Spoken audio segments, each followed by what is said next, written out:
Minority Affairs Minister Najma Hepthullah has slammed the Maharashtra government's move to grant 5% quota to Muslims. No surprises there, considering that the Minority Affairs Minister had triggered an uproar with a comment that Muslims are not minorities and said that they did not need quota for their upliftment. In an exclusive interview to my colleague Gaurav Sawant, Najma Hepthullah said that the Congress was fooling Muslims, but they will see through the Congress's ploy to divide and rule.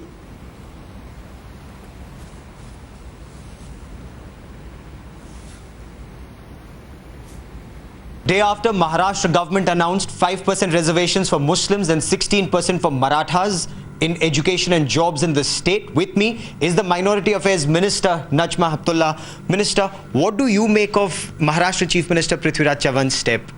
Total vote bank politics, nothing else.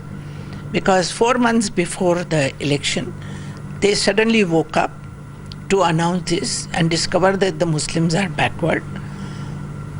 They didn't know for 10 years they are ruling. They don't know that the Muslims are backward educationally, socio-economically. They couldn't find a way to solve the problem, to tackle the issue. They know the constitutional. Okay. The constitution doesn't allow it.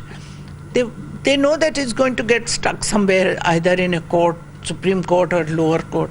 Minister, you saying this is with elections in mind, it's vote bank politics. The Chief Minister says it's the Mahmoodur Rahman Committee report which recommended 8%. They're only giving 5% and due diligence has been applied to it. Do you buy that logic? So many committees have suggested so many solutions. But every solution has to be within the framework of the Constitution. Suggestion is one thing, implementation is other. If something is beyond the Constitution, it cannot be implemented. And this Constitution was adopted by a Congress government in 1948. Haven't they read it?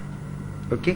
The Congress tried this in Uttar Pradesh. They tried it in Andhra Pradesh. It was struck down, as you rightly pointed out, in a court of law. But they say we're only implementing what we've given in our election manifesto, whether it's the NCP or the Congress. They say we said this, we're only implementing what we said in our election manifesto. The manifesto was also against the Constitution. If you promise as a political party, thinking you might come into the government, you cannot talk anything which is beyond the Constitution. It has to be. Anybody who a government makes a commitment, it has to be within the framework of the Constitution. You look at the Bharatiya Janata Party manifesto, there is no commitment which cannot be implemented. There is no commitment regarding the minorities which cannot be brought into action. There is no commitment which is against the Constitution. And yet it focuses on the development of Muslims. Nobody stops the development of minority. They could have done it, but this is not the way. Okay.